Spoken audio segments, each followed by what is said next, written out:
La historia de Adelis comenzó Con extraños ruidos por la madrugada. Hablamos del año 1960, cuando en el convento Movimientos autónomos de los objetos. Arañazos en las ya no se paredes. profesaba el culto que le diera vida.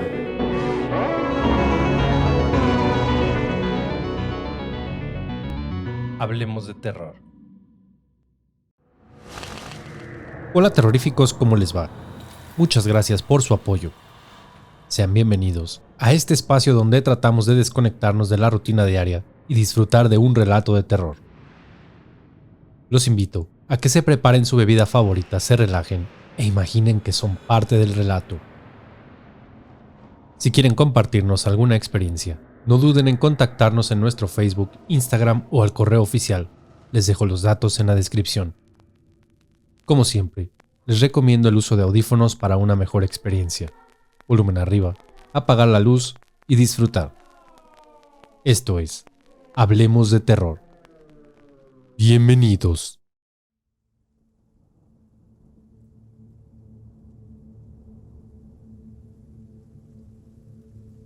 Mi nombre es Cassandra y soy la nueva encargada de este hospital.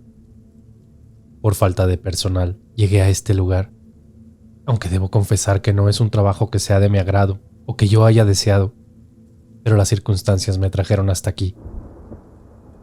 La persona que estaba en mi puesto sufrió un colapso nervioso y después de un espantoso acto, terminó siendo internado en este mismo lugar. Así es. El doctor Roberto ahora es el paciente de la habitación 13. ¿Pero qué tiene de especial esa habitación? Fue la primera pregunta que hice al llegar a este lugar, cuando me advirtieron de no pasar mucho tiempo en ese cuarto. Teresa, la recepcionista que lleva bastantes años en este lugar, me contó una historia tan siniestra, que el solo entrar cada mañana a este lugar me produce escalofríos, y de solo pensar que debido a los hechos recientes me tocará quedarme hasta más noche, me pongo a temblar. Pues ¿qué me contó Teresa?, se preguntarán. Así que les contaré. El hospital es un edificio ya algo viejo, y la verdad desconozco cuántos años lleva en pie, pero deben ser bastantes, ya que el escaso presupuesto con el que se cuenta de vez en cuando deja ver algunos defectos en la tubería y en las instalaciones eléctricas. Nada que no pueda repararse con facilidad. Sin embargo, el pasado de este lugar es lo que me preocupó. Al parecer, por lo que me contó aquella mujer, este lugar no siempre fue un hospital. Hace muchos años, aquí era una prisión, y así lo fue por al menos 50 años, hasta que en una ocasión, por alguna circunstancia que nadie supo, el lugar fue consumido por un incendio. Una vez que terminó el fuego, decenas de cadáveres adornaban los cuartos de este lugar. ¿Se imaginan el sufrimiento y la agonía que pasaron aquellas almas arrasadas por el fuego? Está de más explicarles la cantidad de historias paranormales que se cuentan de este lugar, todas relacionadas con almas en pena de gente que en vida se dedicaba a cometer los crímenes más atroces y que en su muerte no tuvo un descanso apropiado. Supuestamente, y por lo que cuentan del lugar, la mayoría de los cuerpos nunca fueron reclamados y fueron enterrados aquí mismo. Algunos dicen que en lo que hoy en día es un patio, y otros más cuentan que inclusive hay cuerpos entre las propias paredes. Los pocos registros y archivos de aquella época que alcanzaron a salvarse antes de ser consumidos por el incendio permanecen en una pequeña bodega en el sótano del edificio. Y Teresa me contó que en alguna ocasión el director del hospital bajó para conocer más a detalle la historia del lugar. Y fue ahí cuando se enteraron de la celda 13, que hoy en día es la habitación 13, y de su peculiar inquilino. En la celda estuvo encerrada una persona que se le acusaba de herejía, oscurantismo y prácticas de rituales. En pocas palabras, algo así como un brujo o chamán. Aquel personaje se decía inocente de todas las acusaciones, pero, para la época, todo recurso de apelación a su encierro era descartado por la iglesia, quien fue la que lo acusó y se encargó de que lo encerraran.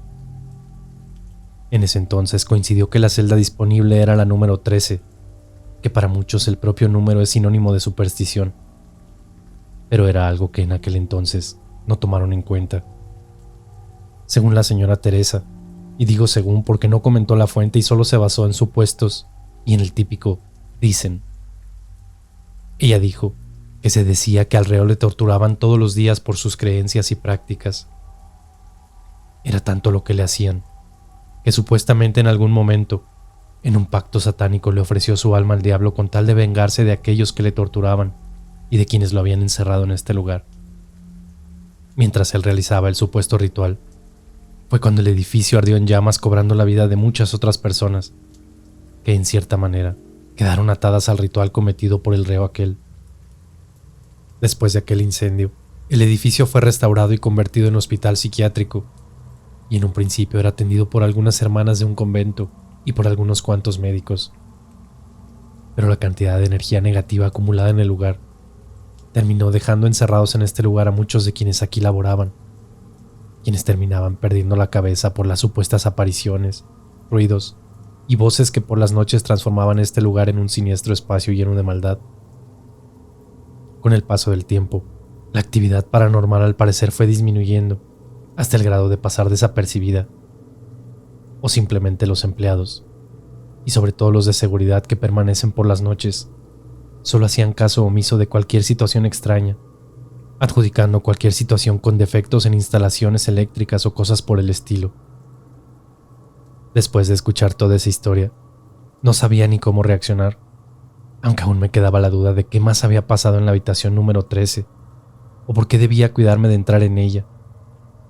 Y fue cuando me contó la historia del doctor Roberto y su familia, su padre Armando y su madre Cecilia. Coincidentemente, los tres terminaron siendo pacientes en este lugar, y todos en la misma habitación. Así es, la habitación 13. Al parecer, la señora trabajó un tiempo como enfermera en este lugar, pero después decidió cambiar de oficio y se dedicó al esoterismo, las limpias y las sesiones espiritistas. Según la señora Teresa, ella conoció a doña Cecilia cuando trabajó como enfermera en este lugar y le tocaba cubrir el turno nocturno. Una mujer tranquila, introvertida y muy callada. Siempre por las mañanas, cuando era el cambio de turno, platicaban algunos minutos antes de que doña Cecilia se fuera a su casa. Y fue ahí cuando le contaba que por las noches el hospital se convertía en un lugar tenebroso y lleno de cosas extrañas. Le platicó que precisamente de aquella habitación por las noches un frío inusual salía por la puerta y que extraños murmullos y voces podían escucharse. Tiempo después la señora renunció y se dedicó a sus otras cosas, hasta que un día regresó, pero esta vez no como empleada, sino como paciente. A mí me tocó ver todo, me dijo Teresa. Doña Cecilia hablaba sola, decía que el diablo le pedía que hiciera cosas malas. Su esposo pocas ocasiones la visitaba hasta que dejó de hacerlo. Al parecer, en una de sus visitas, la señora se abalanzó contra él queriéndole arrancar una pequeña cruz que el señor colgaba de su cuello. Después de eso, ella solamente empeoraba hasta que un día, después de varios eventos, ella se quitó la vida, ahorcándose con las propias sábanas de su cama. Pasó el tiempo y ya con los años, luego el doctor Roberto trajo al señor Armando, pero en ese momento nunca supimos que era su padre. En aquella ocasión solo trajo unos documentos firmados por la supuesta familia del señor, autorizando que fuera atendido por depresión y algunas otras cosas. Yo ya sabía que era el esposo de doña Cecilia, y desde un principio se me hizo muy raro, pero yo nunca conocí a su familia, y menos a la de su esposo. El señor Armando no parecía estar tan grave, pero el doctor le recetaba medicamentos muy fuertes que lo mantenían drogado la mayor parte del tiempo.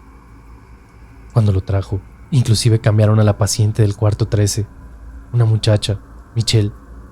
A ella la pasaron al cuarto de un lado, al 12, y metieron al señor en la misma habitación donde su esposa se había quitado la vida. Todo era muy raro, pero yo como recepcionista no me meto en esos temas. El problema es que con los días, el señor Armando se puso muy raro. Empezaba a hablar solo y decir que tenía que matar a su hijo, el cual trabajaba en este lugar. En las noches pasaban cosas muy extrañas. Los vigilantes contaban que de pronto la puerta del cuarto se abría sola y que el señor salía desnudo a deambular por los pasillos. Y que en otras ocasiones se la pasaba rascando las paredes y hablando solo. Inclusive una vez de tanto rascar las paredes, Le comenzaron a sangrar los dedos y con su sangre dibujó quién sabe qué cosas en las paredes. Luego, desafortunadamente, una noche, el señor mató a 2 guardias y se quitó la vida. En ese momento, ya la historia parecía toda una novela alrededor de esa habitación. Y la señora Teresa me contó la última parte, de cómo había terminado el doctor Roberto encerrado en esa habitación. Al parecer, los guardias le mostraron los videos de seguridad para preguntar qué podían hacer con esa información y a quién debían enviarla, ya que el involucrado era nada más y nada menos que el director del hospital, el doctor Roberto. En los videos se mostraba al doctor entrar por las noches a 2 habitaciones muy seguido, a la 13 y posteriormente a la 12 con la señorita Michelle. Al principio pareciera que no era algo de qué preocuparse, hasta que después, poniendo más atención, los guardias notaron algo muy peculiar.